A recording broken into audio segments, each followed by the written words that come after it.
Recognizing the World Clients of the Year is what our business is all about. Recipients of this award are living proof that our programs can and do have significant impact on people. The World Client of the Year is chosen from among many outstanding nominees from around the globe. You have all seen the positive, life-changing effects of LMI, SMI programs on the lives of many people, both personally and professionally. We're proud to provide each of us with an opportunity to share your clients' positive experiences through this award. The World Client of the Year is a prestigious award available only to those clients who have made a difference in their business, in their industry, and/or in their community through demonstrated use of our programs. Any client may be nominated for this honor. Winners are selected by a special panel of judges. At this time, I'd like to ask our CEO, Randy, if you would join me on the stage as we recognize our World Client of the Year. To introduce our LMI World Client of the Year, I'd like to ask LMI Master Licensee Frank Krez and Licensee Kathy Watt to also come to the platform.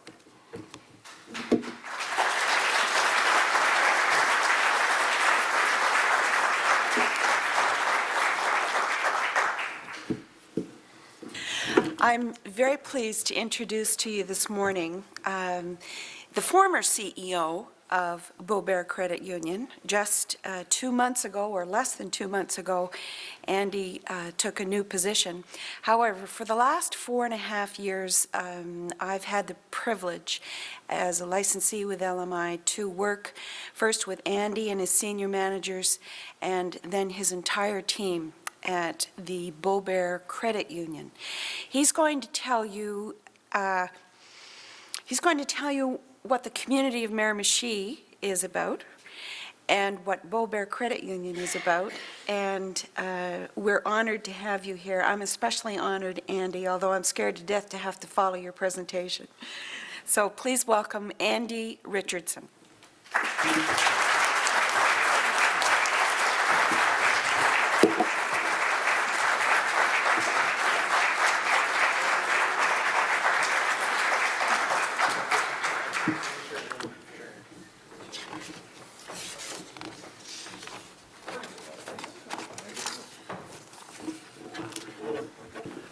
Wow. Thank you very much. This is, for me, a tremendous honor. I might get a little emotional this morning because this has been a very emotional process. Beaubear Credit Union Miramichi is a very special spot for me. I went there in 2011, and if you had asked me at that point, would you see me standing in front of a world-class group of leadership coaches talking about some things that we did at Beaubear? That wasn't even on the radar, but here I am. At the same time, I didn't think I'd be doing CrossFit either, but I've been doing that for 4 years as well. And Merle, while you were giving the instructions there earlier about filling out the forms and what your goals were, my short-term goal was not to muck this one up this morning. And when we got to number 7, when it was, what are your goals at home or for your business? Well, Tina took my sheet because my wife is here with me, and she wrote down the goals that I need to improve at home. So I'm in trouble again. Beaubear Credit Union is what we would call a small community bank in the community of Miramichi. We are in the province of New Brunswick, which borders the state of Maine. And we measure everything in asset size. We will be at what would be called a small to medium-sized credit union in New Brunswick. So to get that into perspective, our smallest credit union is $200,000 worth in assets. It's a really small credit union. Our largest one is $330 million. Beaubear sits somewhere in between there at around $55 million. Miramichi itself, it is in the northern eastern part of the province. We are a port city that has access by rail.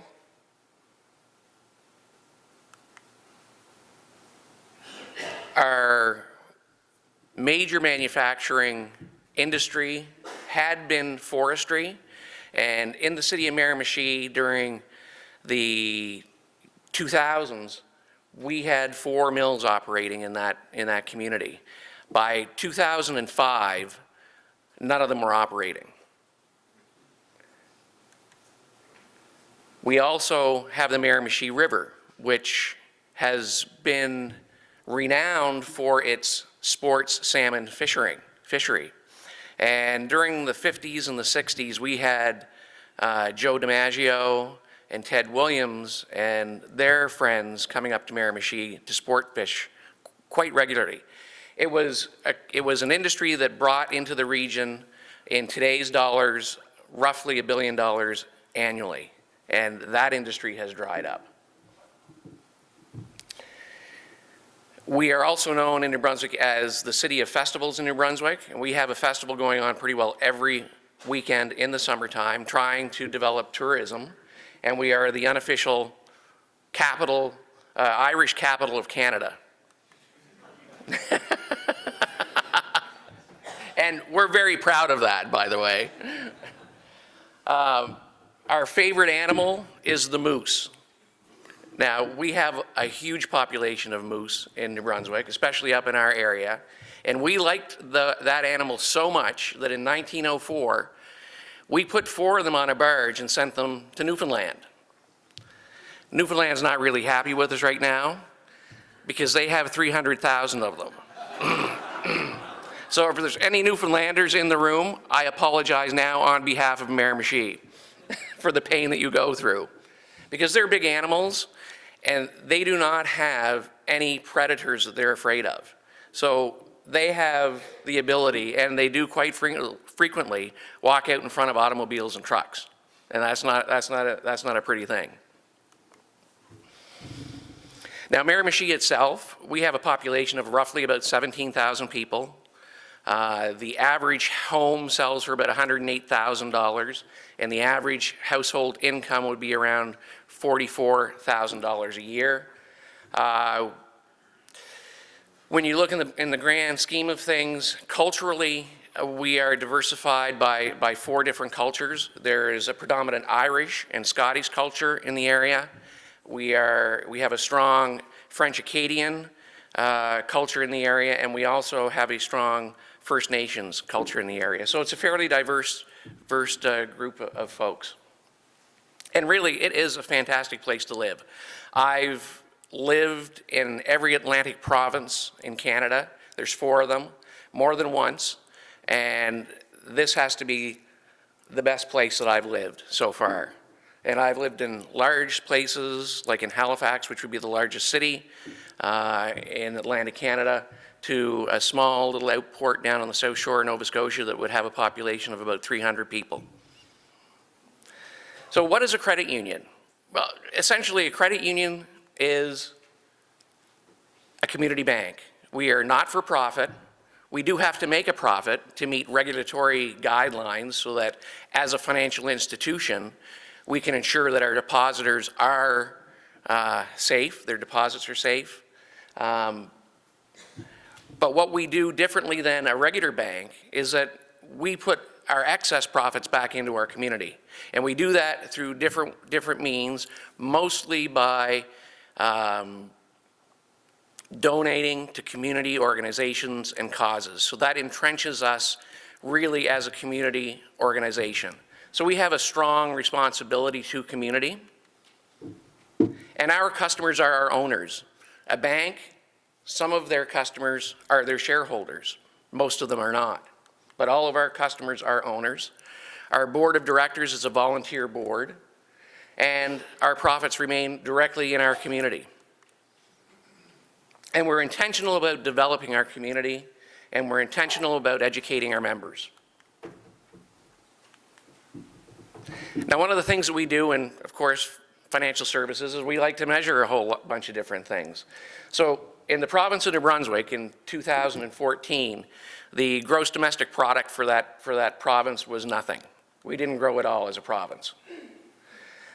The average for the growth of the New Brunswick credit unions in that year was 2%, and Beaubear was 5.05%. So we were pretty pleased to see that type of growth taking place in our organization. The other thing that we do is we like to compare what drives our revenue, which is our loans. 95% of our revenue is driven from the interest income that comes from our loans. In 2010, we were at $35 million in the lending book. In 2015, we were up to almost $44 million, which is a nice increase of $8 million over that year, and we were pretty pleased with that.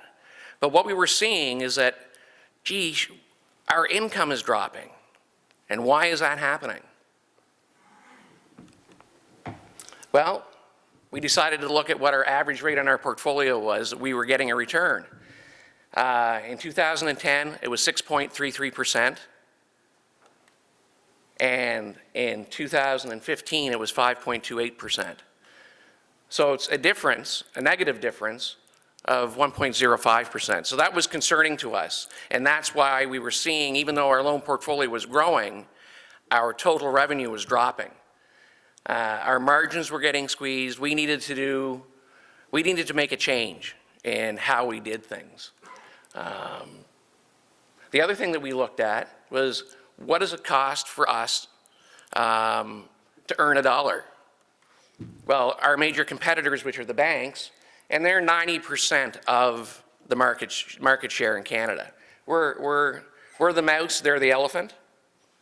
So it costs them around 55 cents to make a buck. It costs us 87 cents to make a buck. That's a huge cost disadvantage. But it's because of the way that we're built, and it's because we are a community organization rather than a national or international organization. So, if you're doing things the same way and expecting a different result, how's that working for you? We needed to change something. So in 2011, when I arrived in Miramichi, my first week on the job, I was introduced to LMI through Enterprise New Brunswick, and Kathy was up in Miramichi prospecting and looking for potential clients. And one of my dear colleagues there, Tasha Hamilton, she came to me and said, here's something that I think that we need to take a look at to help us with a cultural change. And that was kind of something that we had all been thinking about in the credit union industry. How can we start making a change from a reactive to a proactive culture? And that's what we set out to do. So we said, let's give LMI a try. Tasha and I both took a course, and we took separate courses because this was Kathy's, I believe, her first venture in courses in Miramichi. Tasha was in one, I was in another, and we were going to analyze how we felt about the content of the course, and is this something that we could use as a potential strategic plan to move forward with the business. And we did. Within 2 to 3 sessions of being with Kathy, we were excited to be partnering with Kathy because we liked her style, we liked how she did things, and we loved the content. And we started with the leadership development program, Effective Leadership, ELD. We loved it. We had a great time taking those courses. So that was in the fall of 2011. In the fall of 2012, we thought, we need to get the rest of our management team involved in this program. Because Tasha and I were talking the language of slight edge changes and worthwhile predetermined goals. And the rest of our group at management meetings were going, what are they smoking? So we figured we better bring these folks into the fold. And we weren't comfortable enough in spreading the word at that point. So Kathy was going to give it another good try in Miramichi, and away we went, bringing it in to the rest of our management group. And that would have been 5 employees at that point. So we started that venture. And by doing that, we started doing a couple of things differently in the organization, because when I had gotten there, I didn't realize they did not have regular management meetings so that everybody knew what the heck was going on. To me, that was just ludicrous. Didn't make sense. You got to share the vision. You got to share the strategy. And managers were caught off guard because they weren't in the know. So we wanted to make sure that that was a huge change right off the bat. So we implemented in 2011 the having bi-weekly managers meetings. And those were so successful in the fall of 2011, we said we have to bring that to our general staff. So at the beginning of 2012, we started having monthly staff meetings. And in these staff meetings, we started sharing financial results, because what I wanted them to understand was the dynamics of our balance sheet and our income statement, and what we did in the credit union, how that affected those numbers, so that they could understand that when we start affecting change, they can see why we need to do it and how it affects the numbers, and what their involvement in the organization means to those numbers. And that was the first time that had ever happened in the history of the organization. People were at first shocked that we shared it. Secondly, they started asking questions. It created an area for clear, transparent communication. And that was something that we really wanted to hammer home. Because one of the pieces that I left out with you this morning is that our environment was unionized.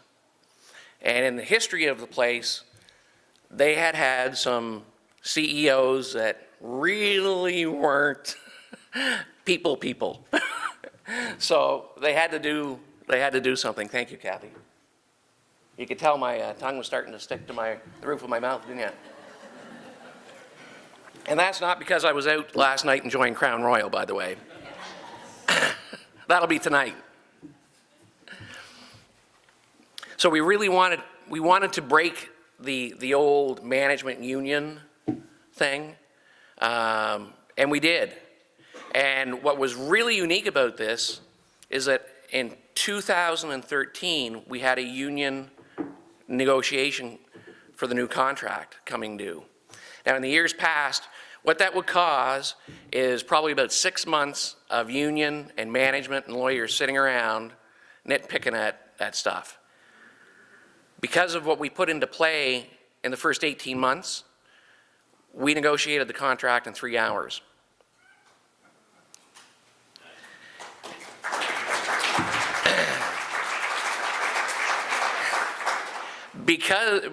And what's even more remarkable, we had a renegotiation in 2016.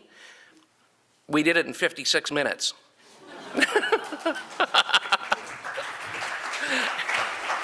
And you wouldn't even know there is a divide between management and union. And that's fantastic. And I want to put this clearly. The union was not militant, but they wanted to be treated fairly, just like everybody does. We all work together. We're there 8 hours a day anyway with each other. We got to get along. We got to be respectful. And that's so important, and that's a great part of what LMI teaches. And it's something that I've always believed in, even back in the days when I worked at McDonald's a long, long time ago. So throughout the years, we've been talking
change and how do we do things, the financial challenges that we have, how do we stabilize revenues, how do we rationalize expenses, and investing in a cultural revolution to move from a reactive to a proactive culture, to develop creative thinking, and to develop leaders within the organizations, ones that we know are leaders, but the diamonds in the rough as well. And one of the things that we wanted to do for our membership and for our community is really to become guidance providers in the financial services business. So from 2011 until 2015, we had gone through a number of different courses. We've done the ELD, we've done the EPP, we've done the ESS. I've been a work in progress with Kathy because I did the ELD in a group of 10. She felt that I needed more work, so she boiled that down to a group of 2 in the next class that I took, which was the effective motivational leadership.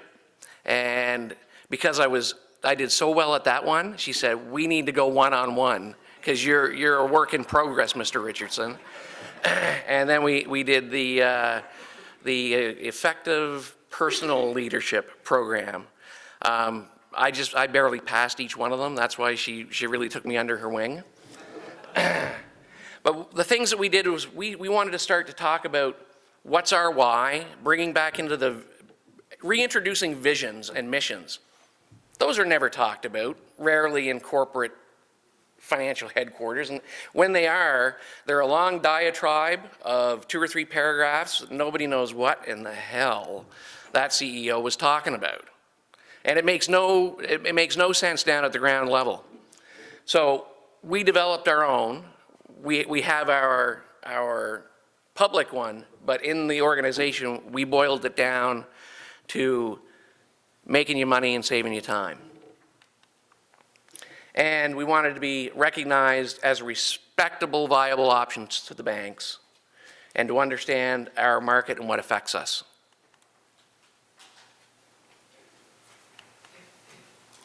Now, in 2014, at that point we had brought some of our unionized staff into the LMI family.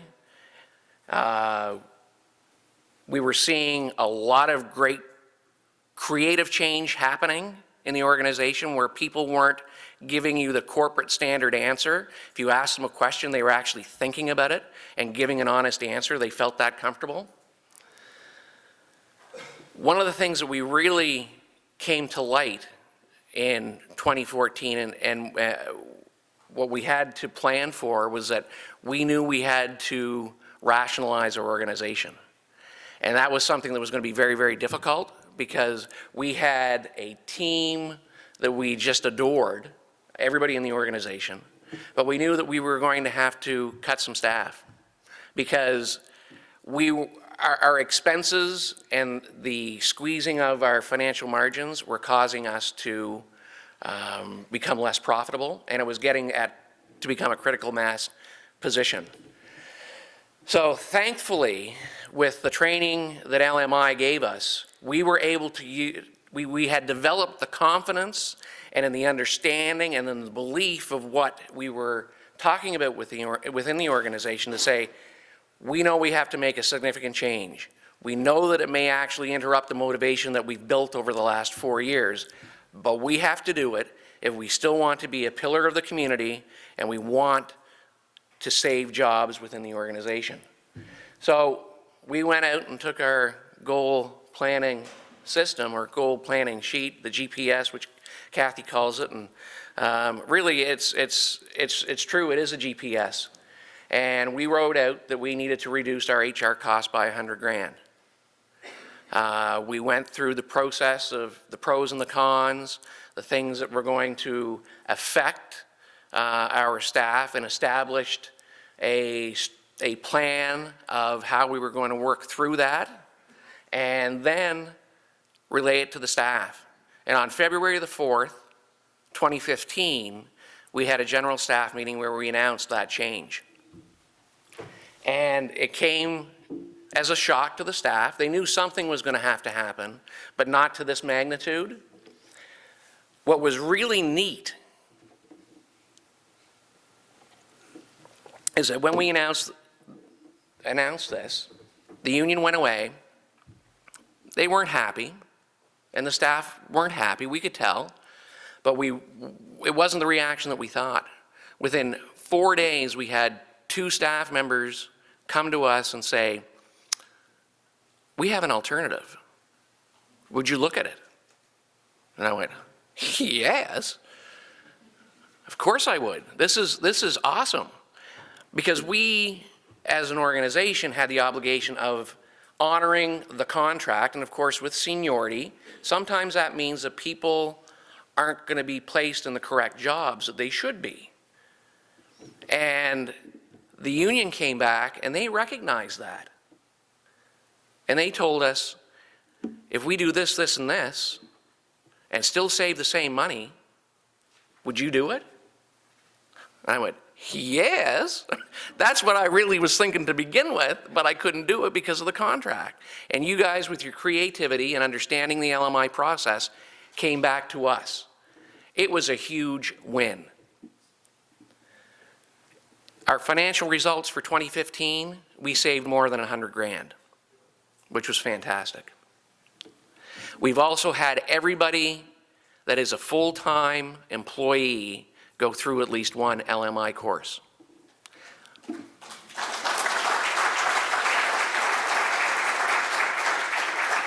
Thank you.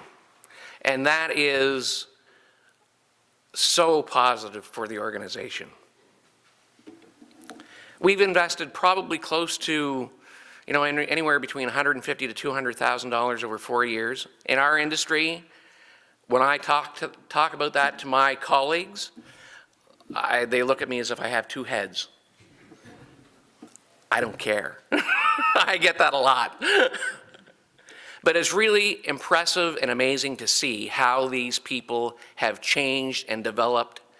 And as Kathy said earlier when she introduced me, I'm no longer the CEO of Beaubear Credit Union. I stepped down from that role on February the 26th and took on a new role in the credit union system, which I'm the CEO of the PEI, which is Prince Edward Island's Credit Union Deposit Insurance Corporation. So I'm responsible to make sure that all the 7 credit unions in PEI are operating like they should. I'm kind of the guy that nobody wants to see come through the door because I'm the regulator. But there's opportunity there, and I think that part of it is that credit unions, if they can see the example and recognize the example of Beaubear Credit Union, that they have a viable alternative to enrich their culture and grab success for the future. And I hope that that happens. I really do. And what I was really comfortable about is that my 2 key management people, Toby LeBlanc and Tasha Hamilton, were at the stage where they could take my job. And I was fine with that. I wanted that. So it was time for me to move on. And it was perfect timing, and they will lead Beaubear to even greater heights. And that's our story. Thank you very much.